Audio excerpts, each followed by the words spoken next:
E aí, pessoal, tudo bom com vocês? Mais uma vez aqui. Pra quem não me conhece, sou o Matheus, enfermeiro do controle de infecção aqui do Hospital São Camilo do Esteio. Então, para quem já fez um curso aí nosso do Moodle, temos aí uma segunda etapa agora, pré-requisito. Então, o nosso primeiro curso que foi de higiene de mãos. E agora, complementando esse momento, a gente vai falar um pouco sobre as precauções. Então, para eu entender a, as precauções ou os isolamentos, primeiro eu tenho que entender como funciona a higienização de mãos. Então, nosso primeiro curso lá,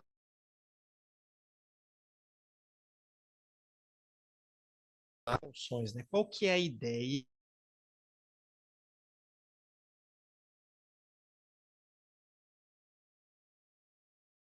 e tipo de precaução?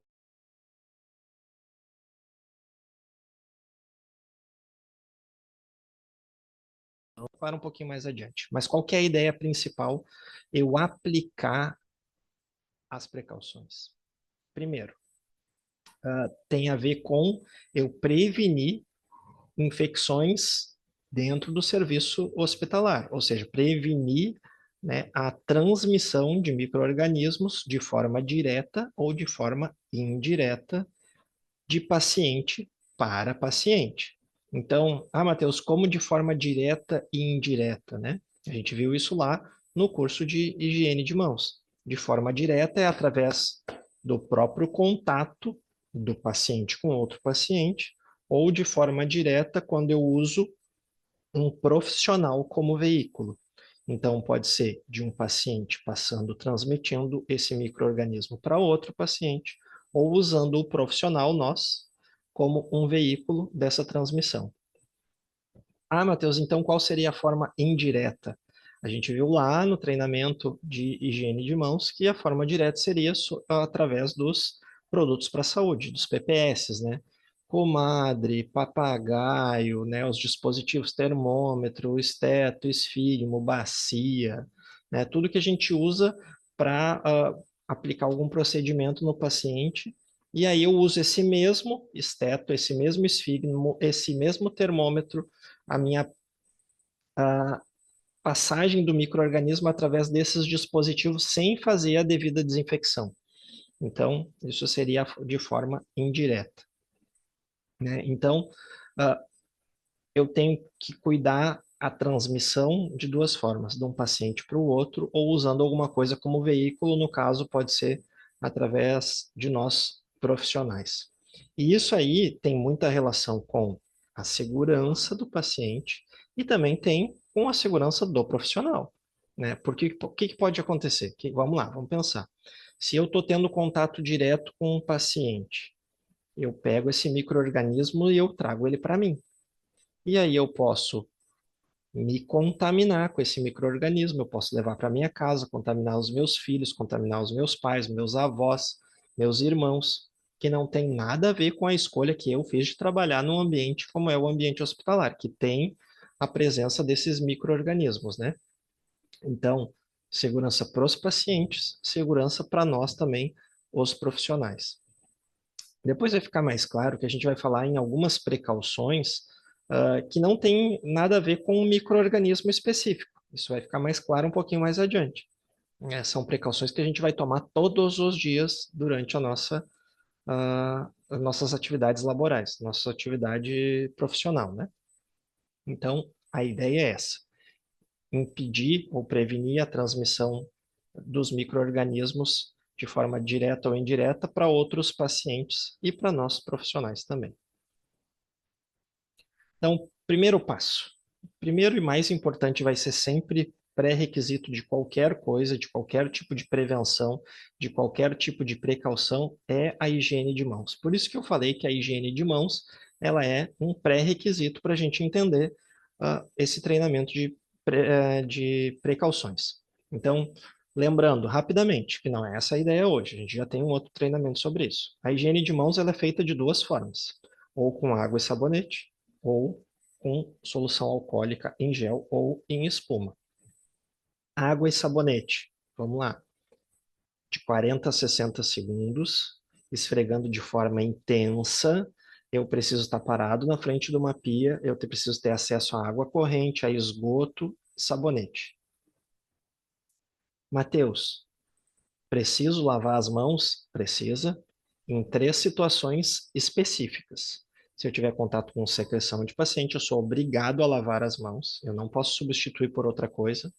Se eu tiver com a mão visivelmente suja, se a minha mão estiver suja, eu tenho que lavar, não posso usar outra medida, ou depois de usar o banheiro. Tem a ver com a primeira opção, que seria contato com secreções dos pacientes, contato com as minhas secreções também. Então, nessas 3 situações, eu sou obrigado a lavar as mãos com água e sabonete. Eu vou arrancar da minha microbiota transitória os micro-organismos, por isso que eu faço com força mesmo ali a lavagem das mãos, e aí eu vou arrancar eles e jogar através da água para o sistema de esgoto e vou mandar embora.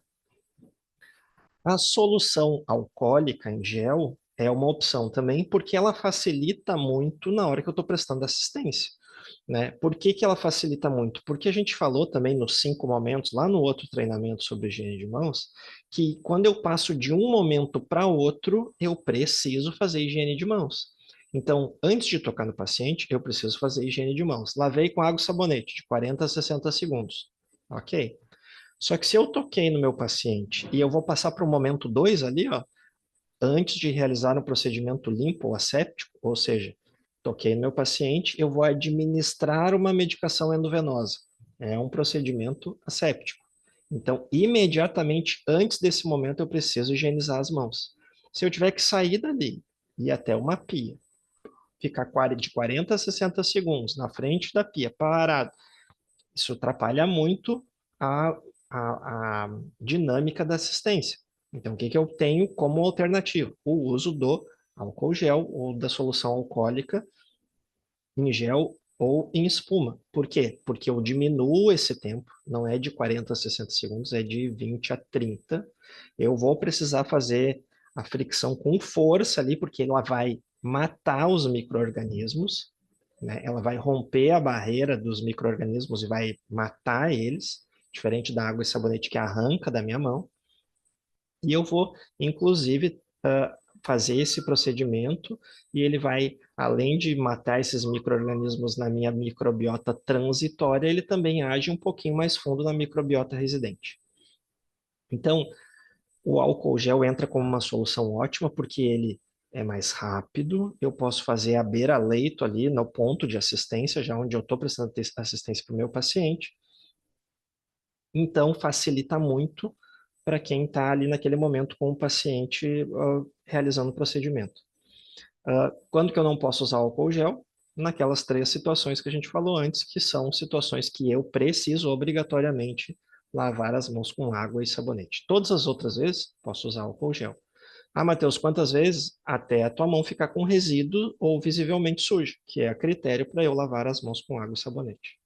Então, eu tenho essas 2 opções e eu tenho que aplicar ela, como a gente falou lá no outro treinamento, eu tenho que aplicar ela nos 5 momentos. Quando eu passo do momento 1 para o momento 2, quando eu passo do momento 4 para o momento 5, quando eu passo do momento 5 para o momento 4. Então, depois que toquei no paciente, eu higienizo as mãos, eu toco na bomba de infusão, eu estou saindo do momento 5, eu toquei numa superfície, eu higienizo as mãos de novo. Então, esses momentos acontecem várias vezes enquanto eu estou prestando assistência. Então, o álcool gel entra como uma solução dinâmica e fácil para se aplicar ali no momento da prestação da assistência propriamente dita, né? Então, vamos lá. Para a gente entender aqui como funciona as precauções. A primeira delas é a que a gente vai chamar de precaução padrão. O que que é a precaução padrão, né? Lembra que eu falei lá no início que nem sempre vai estar relacionada a um micro-organismo. Então, o que que é a precaução padrão? São as precauções que eu devo tomar para atender todo e qualquer paciente. Todo e qualquer paciente. Ele não precisa ter um micro-organismo identificado. Não. A precaução padrão eu aplico sempre. Sempre. Independente se vai ter micro-organismo ou não. É para todos os pacientes. Então, vamos pegar um exemplo aqui, ó. Vamos ver primeiro quais são os itens. Depois a gente pega um exemplo. Primeira precaução padrão que vai estar em todas elas é a higienização das mãos. Por isso que um pré-requisito é eu tenho que entender higiene de mãos antes de vir para cá treinar precauções. Por quê? Porque higiene de mãos é a base das precauções e é a base da precaução padrão também. Então, higiene de mãos sempre. Quando, voltando aqui, sempre nos 5 momentos, quando eu saio de um momento e vou para outro. Então, a precaução padrão eu vou aplicar para todos os pacientes. Primeira conduta, higiene de mãos nos 5 momentos.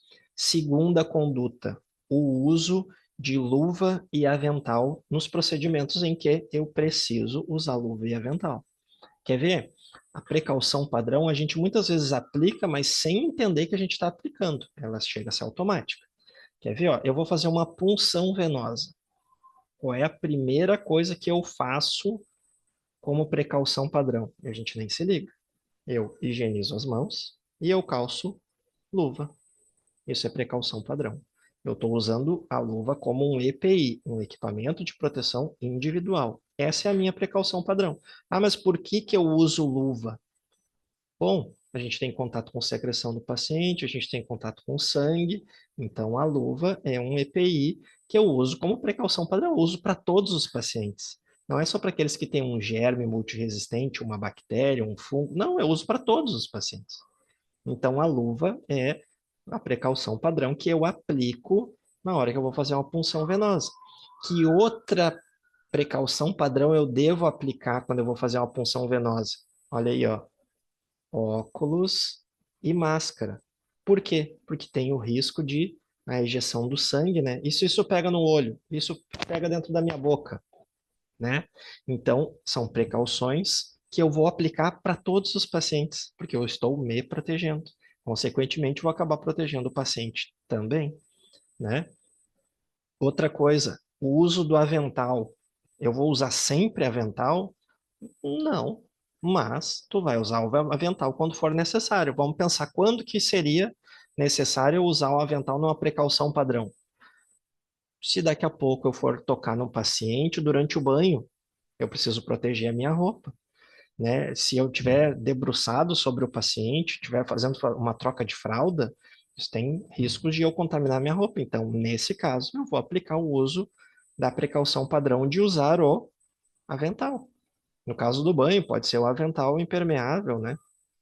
Então, são precauções que eu vou aplicar para todos os pacientes para me proteger também. Assim como o descarte dos pérfuro-cortantes, né? Eu tenho que fazer o descarte adequado para me proteger e para proteger as outras pessoas que trabalham no mesmo ambiente do que eu.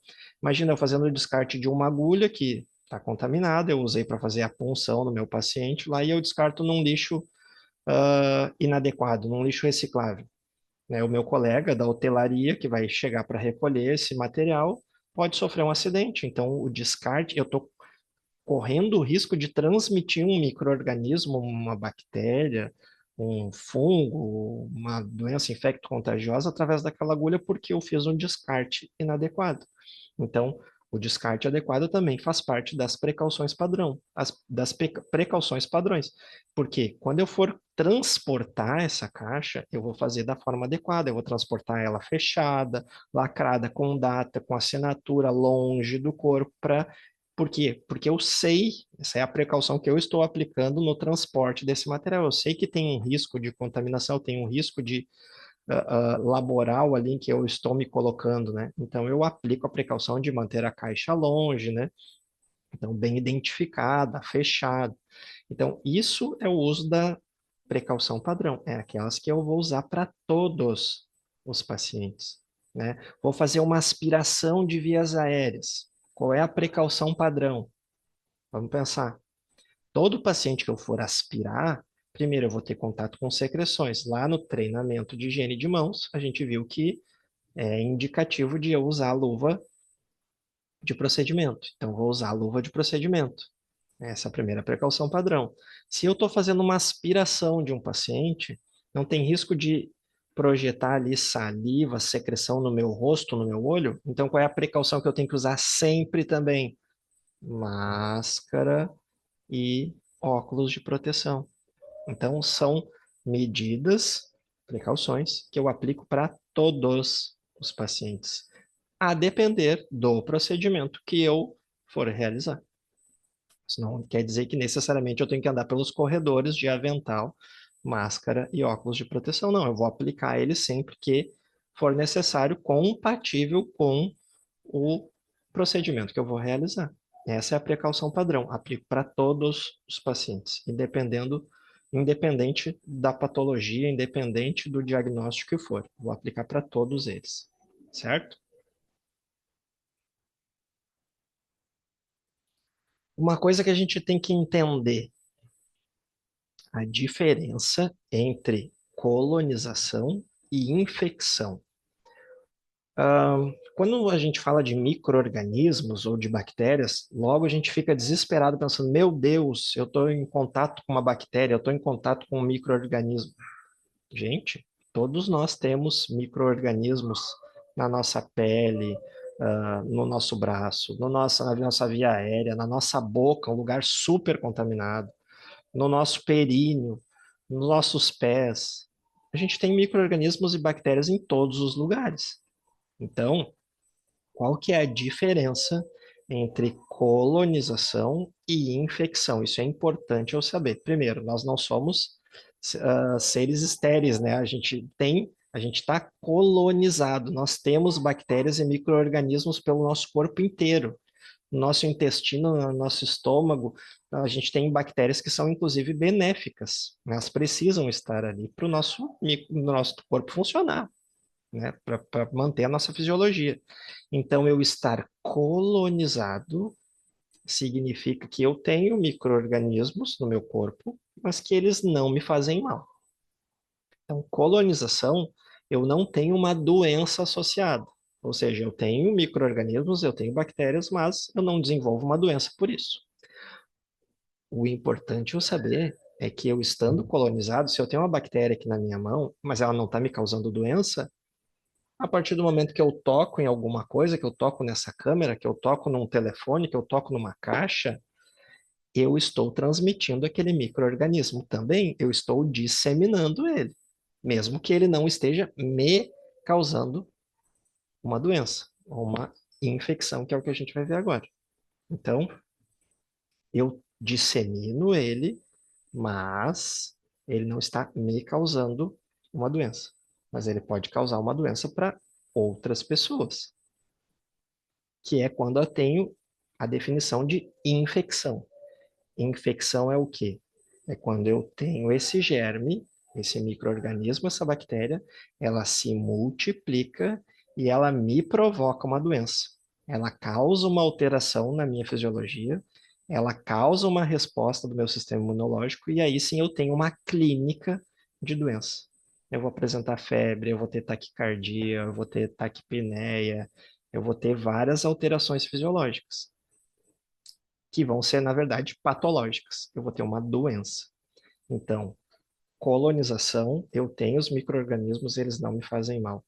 Infecção, esses micro-organismos, sim, me provocam uma doença, eles me provocam uma manifestação clínica. Então, eu tenho uma resposta orgânica.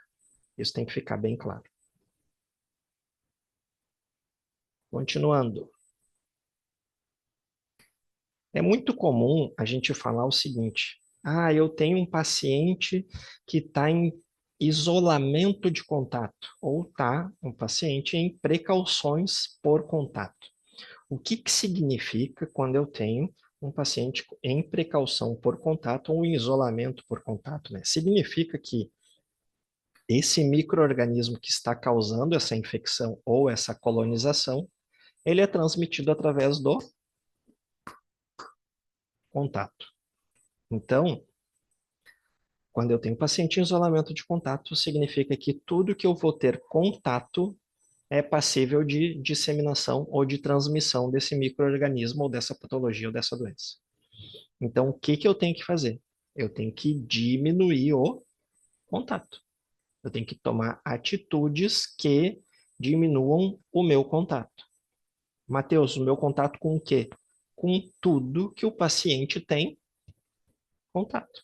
Então, o paciente que está infectado, infecção, ou colonizado por um micro-organismo que se dissemina por contato, eu tenho que diminuir o contato. Se é esse o momento que ela está sendo transmitida através do contato, eu tenho que diminuir ele. Então, tudo que vai ter contato com esse paciente, seja uma mesa auxiliar, seja uma cortina, seja a cama, seja a cabeceira, seja um PPS, um produto para a saúde, termômetro, esteto, esfígma, isso tudo que entra em contato com ele é passível de transmissão. Então, eu tenho que diminuir tudo que tenha contato com esse paciente. Ou eu tenho que prestar atenção em tudo que vai ter contato com esse paciente para que eu faça a correta desinfecção depois, certo? Então, tudo que tem a ver com superfície, área de contato. Como é que eu faço para diminuir a área de contato? Quais são as precauções que eu tomo para aquele paciente que está em precaução por contato? Como eu falei antes, a primeira de todas, sempre vai ser higiene de mãos, né? A segunda, como é que eu diminuo o contato do meu corpo usando avental descartável. Isso vai proteger o contato do meu corpo quando eu chego próximo do paciente, quando eu tenho que me encostar ali na à beira-leito, ou se até eu me debruçar por cima do paciente, seja lá por qual motivo, e encostar minha roupa, eu vou ter um avental que vai diminuir esse contato. A luva, por que eu tenho que usar luva? Porque a luva diminui a área de contato da minha mão. Importante, a luva, quando ela é fabricada, ela tem microfuros. Ela não é 100% segura. Não existe nada 100% seguro. Assim, a grosso modo, né, tô falando. Mas então a luva também tem microfuros. Então, a partir do momento que eu estou calçando a luva, ela não é uma proteção de 100%. Eu estou diminuindo a área de contato. Só estou tendo contato com os microfuros. Então, eu diminui muito a área de contato da minha mão, que é o que eu mais uso para tocar nas coisas. Então, a minha mão tem que estar bem protegida. Então, eu vou fazer higiene de mãos nos 5 momentos e vou usar a luva. E uma coisa que também é recomendada é o uso do quarto privativo para esse paciente. Por que o quarto privativo? Porque o paciente vai se encostar na porta, vai se encostar na mesa auxiliar, numa cortina, vai se encostar, vai ter contato, vai usar o banheiro. E onde está o risco? Em tudo que se tem contato. Então eu tenho que diminuir as pessoas que entrem em contato com o que esse paciente encostou, que ele teve contato também. Então o quarto, nesse caso, também é indicado que seja privativo. Mateus, por que que a porta está aberta na figura? Porque a transmissão é por contato.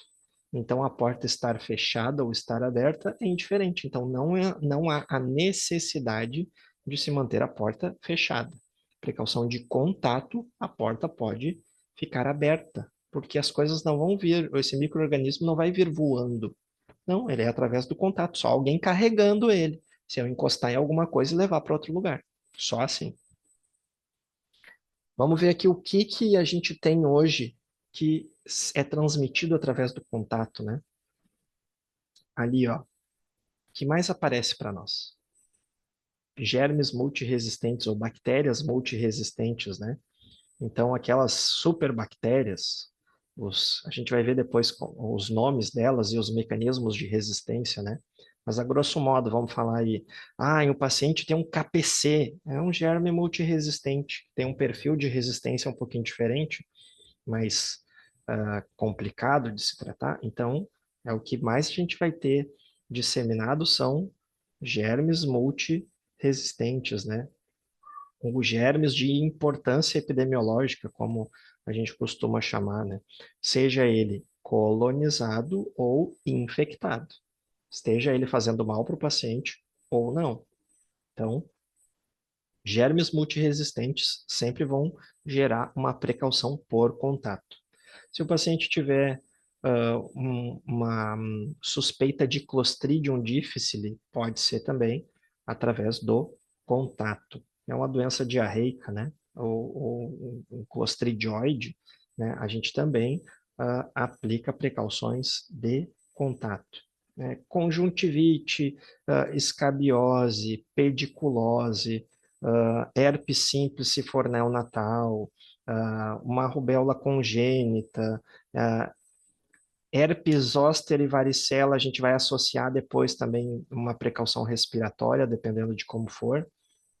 Mas, via de regra, o que mais a gente tem são os germes multiresistentes, escabiose e pediculose também. Precaução por contato. Olha aqui, ó, para vocês, para a gente dar uma olhada aqui, ó. O que que eu tenho aqui? Uma urocultura, uma cultura de urina, e eu tenho uma bactéria. Aqui são os exemplos, né, dos germes multiresistentes. Então, o que que eu tenho aqui? Uma bactéria, que é uma Klebsiella oxytoca, e a gente está vendo aqui, ó, que ela tem um perfil de ser resistente a muitos antibióticos. E aí está marcado aqui, sinalizado, que ela é resistente aos carbapenêmicos, o ertapenem, imipenem e o meropenem. Então, é uma bactéria, uma enterobactéria, uma bactéria de intestino, que é resistente à classe dos carbapenêmicos. Isso é um germe de importância epidemiológica. É um germe que colocaria um paciente em precauções de contato.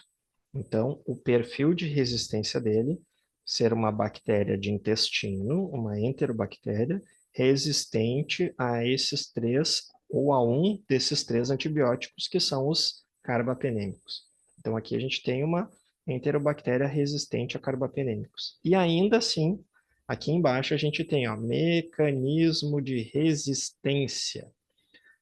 O mecanismo de resistência é como a bactéria faz para ser resistente a essa classe de antibióticos, que características ela usa, que meios ela usa, que artifícios ela usa para se proteger. Então, a gente tem aqui o mecanismo de resistência que é KPC. É uma Klebsiella pneumoniae produtora de carbapenemase. Ah, Matheus, mas tu acabou de falar que é uma Klebsiella oxytoca. Sim, Klebsiella pneumoniae, produtora de carbapenemase, foi a primeira que foi encontrada. Por isso que ela acabou tendo esse nome. E muita gente acha que toda Klebsiella pneumoniae é uma KPC, mas não. É uma característica, é um mecanismo de resistência que essa bactéria adquiriu para aprender a se defender dos antibióticos. Então, o mecanismo de resistência é a forma que ela usa para se defender. Então, se ela já é resistente, assim como essa, e ainda tem um mecanismo de resistência, ou seja, ela é duplamente mais resistente, né? Se a gente puder dizer de uma forma bem didática, seria isso. Então, ela usa artifícios para se defender, e esse artifício é a produção dessa carbapenemase, né? Ela impede esses antibióticos de fazerem efeito. Então, eu tenho o nome da bactéria, Klebsiella oxytoca, as classes de antibióticos que ela é resistente e ainda tem o mecanismo de resistência que ela usa para se defender desses antibióticos. Então, a gente tem que observar essas três coisas. Vamos ver um outro exemplo aqui. Ó. Ó, aqui sim, eu tenho uma urocultura, uma Klebsiella pneumoniae, só que olha só, vamos ver o mecanismo de resistência. Ó, ela é resistente a muitos antibióticos, é uma bactéria multiresistente. Só que olha aqui, ó, o mecanismo de resistência, ó, ela não é KPC, ela não é uma Klebsiella pneumoniae produtora de carbapenemase. Ela é positivo para MBL, ou MBL, né? Ela é um espectro estendido, é uma outra forma de se defender dessa classe de antibióticos. Então, ela tem um outro mecanismo de resistência, uma outra forma de evitar que esses antibióticos matem ela, se a gente puder dizer assim, de forma bem didática, né? Então, aqui eu tenho uma Klebsiella pneumoniae que não é KPC. Diferente de antes, que a gente tinha uma que não era uma Klebsiella pneumoniae e era sim KPC. Então, a gente tem que entender que são duas coisas diferentes. Eu tenho a bactéria, tenho os antibióticos que ela é resistente e tenho ainda o mecanismo que ela usa para se defender, o mecanismo de resistência. Então, são três coisas que a gente tem que observar. Vamos pegar um próximo exemplo aqui, ó. Ó, aqui eu tenho uma Klebsiella pneumoniae que não é KPC e também não é MBL, ela não tem um mecanismo de resistência, apesar de ela ser resistente a alguns antibióticos. Então, eu tenho aqui observado, ó, mudou a bactéria, mas, quer dizer, a bactéria se manteve a mesma, mas não tem um mecanismo de resistência. Ela é resistente por outras formas, por contato com esses antibióticos, não pela produção da carbapenemase ou pela produção do espectro estendido. Olha aqui, ó, aqui sim a gente tem, ó, uma Klebsiella pneumoniae, que sim, ela é KPC, ela é KPC positivo. Ó, resistente a muitos antibióticos, resistente aos carbapenêmicos e ainda assim com um mecanismo de resistência, com a produção da carbapenemase. Vamos ver uma outra aqui, ó. Ó, tem uma outra bactéria, ó, uma Providência Stewart, que também, olha aqui, ela é pan-resistente, resistente a todas as classes que foram testadas, e ainda assim tem um mecanismo de resistência aqui, uma forma de se defender desses antibióticos. Ela é uma MBL, é uma MBL. Vamos ver uma próxima aqui, ó. Aqui a gente tem uma serrátia. Essa serrátia é resistente a ertapenem, é resistente a imipenem, é resistente a meropenem. Só por essa característica, ela já seria um germe multiresistente característico de uma precaução por contato. Só que ela é uma serrátia. E olha aqui, ó, ela é KPC. Então, de novo, ó, não significa que as Klebsiellas pneumoniae são KPC. Sempre. Não, KPC é o mecanismo de resistência que ela usa para se defender. Então aqui eu tenho uma serrátia, que não tem nada a ver com Klebsiella, mas ela tem esse mecanismo de resistência. Ah, Matheus, como é que ela tem esse mecanismo de resistência se ela não é uma Klebsiella pneumoniae? Bactéria é tudo fofoqueira. Elas compartilham informação, elas contam umas para as outras como é que elas se defendem dos antibióticos e elas compartilham também os mecanismos de defesa. Então, o que que significa? Significa que essa bactéria aqui, ó, essa Klebsiella pneumoniae, KPC positivo, encontrou, sabe-se lá por qual motivo, um dia, essa serrátil e disse para ela, ó, eu posso te ensinar como te defender desses carbapenêmicos com uma coisa que eu aprendi aqui, com a produção dessa enzima aqui da carbapenemase. Quer aprender? Ela vai dizer, lógico que eu quero muito, é só o que eu estou querendo.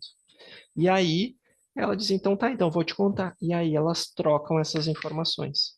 Tanto que a OMS estima que a gente vai, daqui a lá perto de 2050, gastar na casa de centenas de milhões de dólares tratando infecções de germes multiresistentes. Por quê?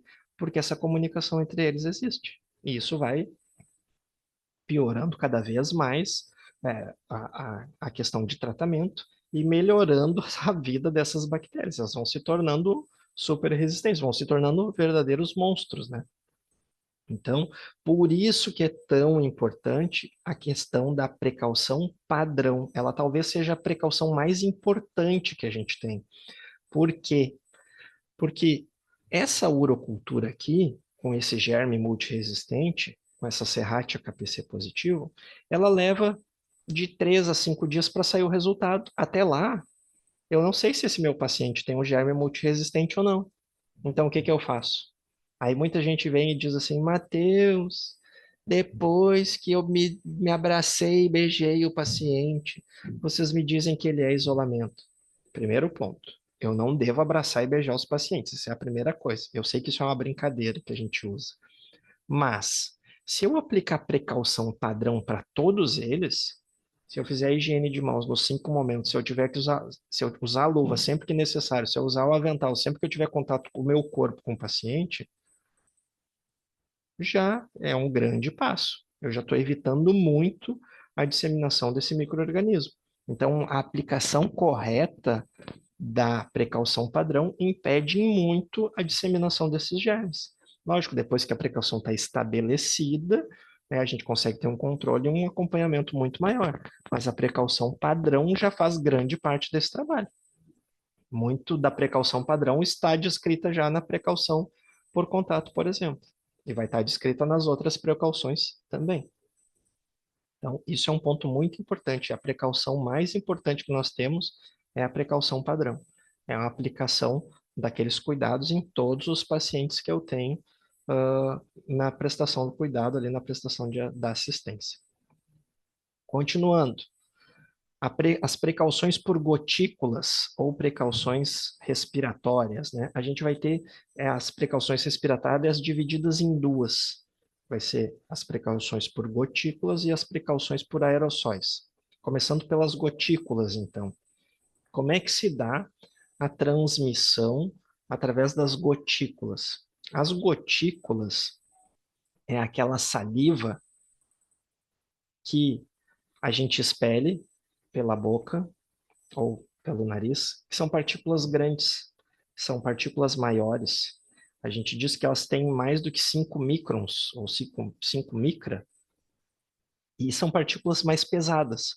Então, quando a gente fala, ou quando a gente dá aquela babadinha, né? Falando de forma bem didática, é aquela partícula pesada que viaja, ela viaja em torno de 1 metro a 1,5 metros, e ela cai. Então, partículas pesadas, as gotículas, viajam 1 metro, 1,5 metros e caem. Então, são partículas aéreas, que daí essas sim estão voando no ambiente, mas elas, por serem mais pesadas, por terem mais de 5 microns, elas viajam 1,5 metros e caem no chão.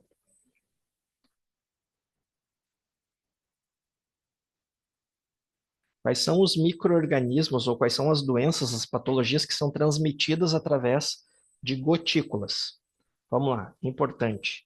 Cachumba, coqueluche, influenza, meningite. Meningite é transmitida através de gotículas e a rubéola.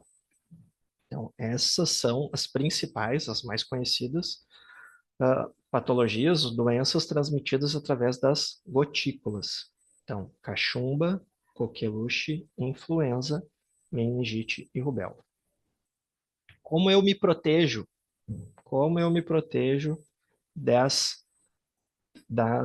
dos micro-organismos transmitidos através das gotículas? Primeiro de tudo, de novo, higiene de mãos. Higiene de mãos vai estar sempre em tudo, em tudo. Partículas grandes, o que que o profissional vai usar? Máscara cirúrgica. Partículas acima de 5 microns, gotículas, profissional usa máscara cirúrgica. É o suficiente para manter protegido de gotículas. Paciente. Quando o paciente estiver fora do quarto, quando o paciente estiver num ambiente com outras pessoas, o paciente vai usar máscara cirúrgica. Detalhe: paciente sempre vai usar só máscara cirúrgica. Paciente, para não transmitir a sua doença para as outras pessoas, vai usar sempre máscara cirúrgica. E o quarto, Matheus? O quarto é privativo? O quarto é privativo. Mas por que que a porta está aberta? De novo, porque são partículas grandes. Partículas grandes viajam 1 metro, 1,5 metros e caem no chão. Então, se o paciente vai estar sozinho dentro do quarto, ele com certeza vai estar a mais de 1,5 metros da porta. Então, não preciso manter essa porta fechada. Essa porta pode ficar aberta. Então, por quê? Porque as partículas não vão sair para fora do quarto viajando. Elas vão andar 1 metro, 1,5 metros e vão cair. Então, eu posso manter a porta aberta. Mas ainda assim, indicado o quarto privativo. De novo, partículas grandes. Funcionário, profissional, máscara cirúrgica. Paciente, sempre máscara cirúrgica. Paciente nunca vai usar outra máscara. Sempre máscara cirúrgica. Para evitar de expelir essa partícula para o ambiente. Ah, Matheus, se eu tiver que levar um paciente com influenza, vamos ver aqui. Influenza, ó. Influenza gotícula. Eu tenho que levar um paciente com influenza do quarto dele para fazer um raio-x lá no setor de imagem.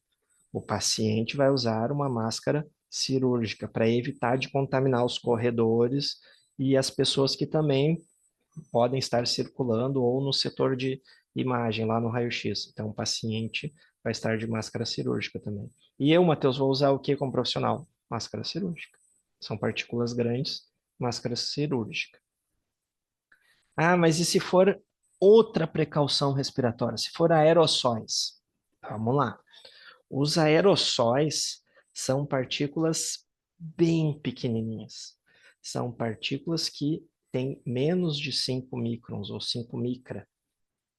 Então, essas partículazinhas, elas são expelidas e como elas são muito leves e muito pequenininhas, elas ficam flutuando no ar. Elas demoram muito mais tempo para se depositar nas superfícies ou para cair no chão.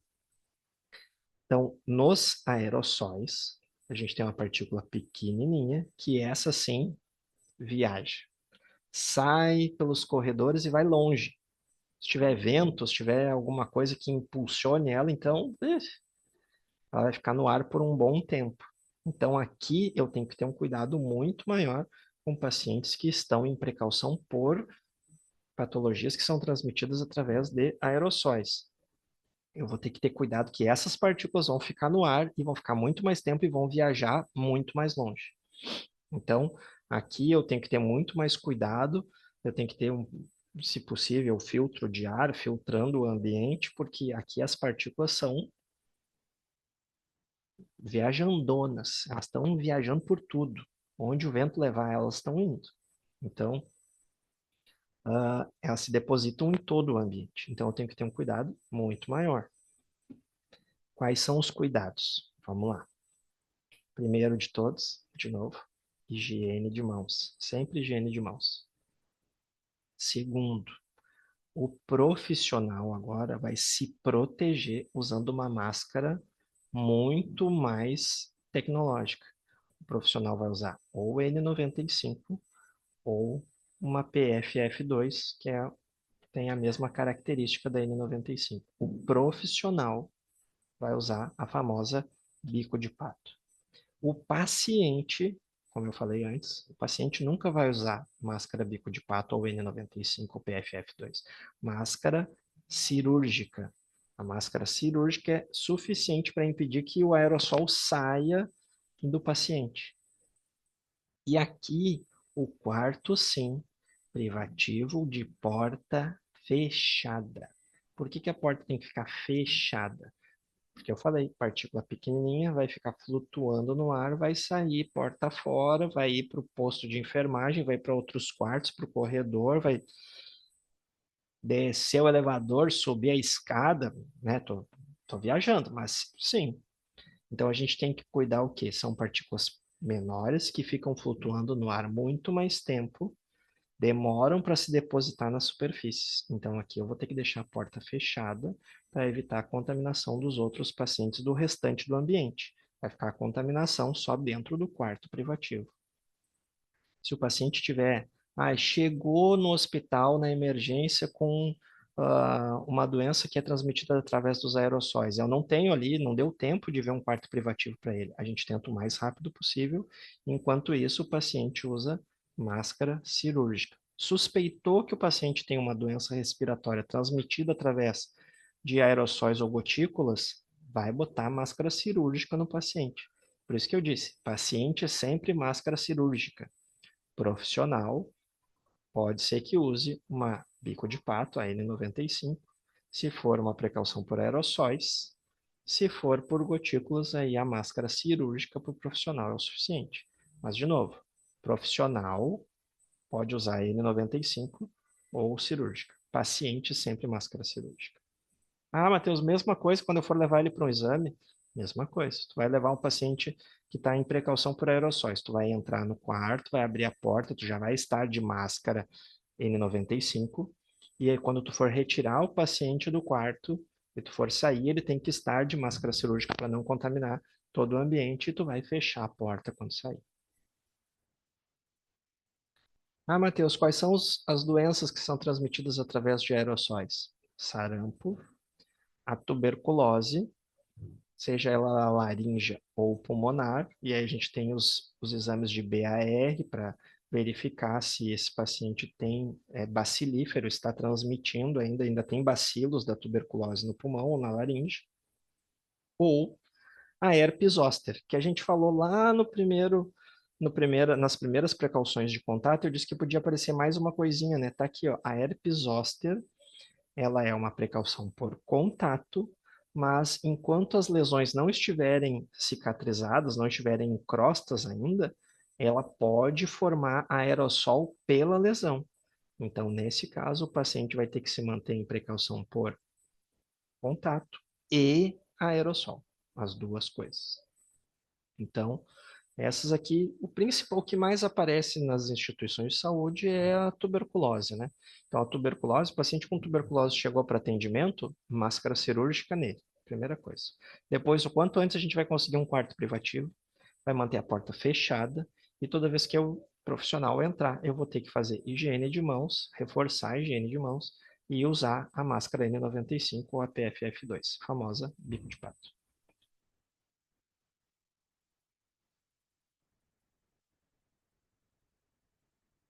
Aqui tem uma imagem só para a gente entender, ó, a transmissão por gotícula, né? Uma partícula grande, ela viaja e 1,5 metro depois ela caiu. Já a transmissão por aerossóis são partículas muito pequenininhas, então ela viaja muito mais tempo, ela vai muito mais longe, se mantém no ar muito mais tempo. Então a gente vai ter aí uma propagação numa distância muito maior. Então, a diferença entre as máscaras, né, rapidamente aqui, só para a gente entender, a máscara N95, ela é usada bem corretamente, né, ela tem uma vedação muito melhor do que a máscara cirúrgica, né?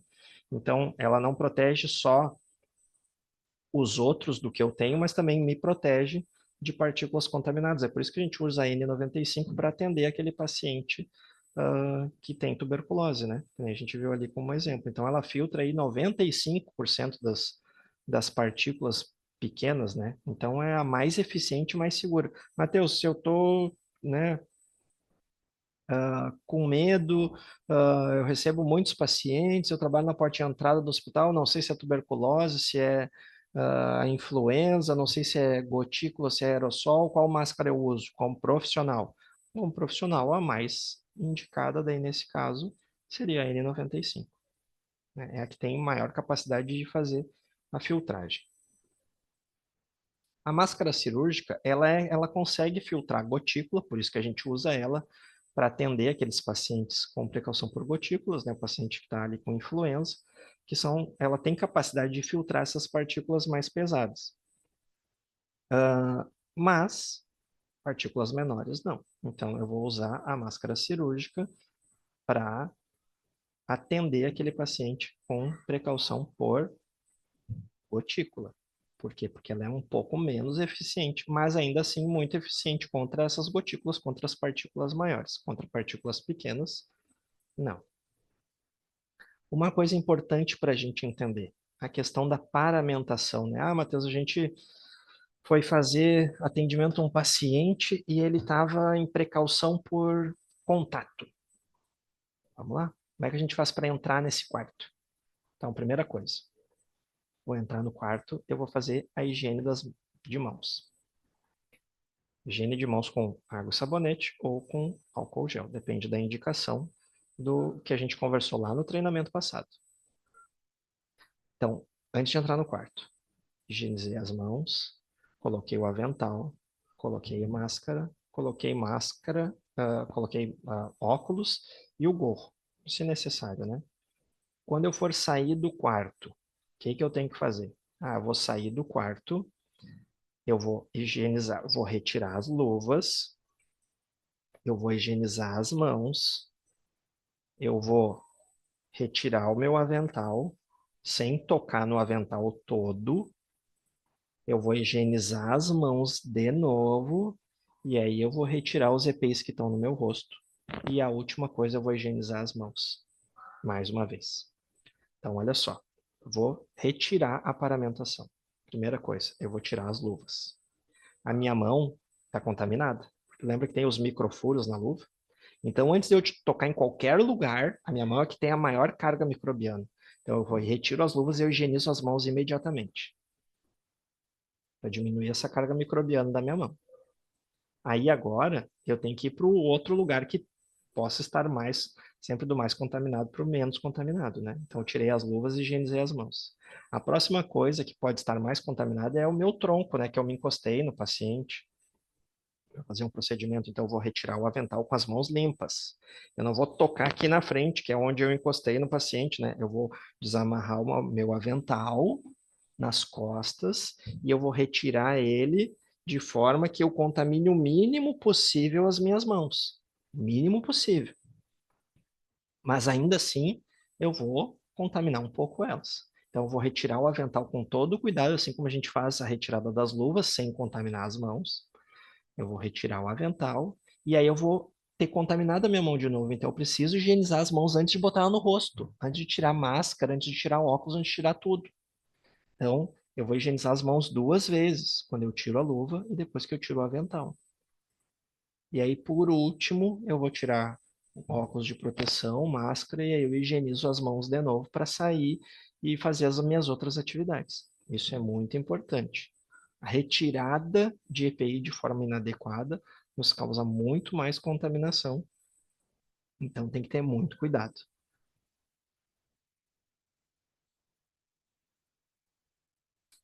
Gente, agradeço demais a presença de vocês aqui nesse treinamento. Espero que vocês tenham gostado e na próxima a gente vai falar um pouco sobre notificações e tem muita coisa legal para vir aí, certo? Espero vocês então na próxima. Fiquem com Deus e até mais.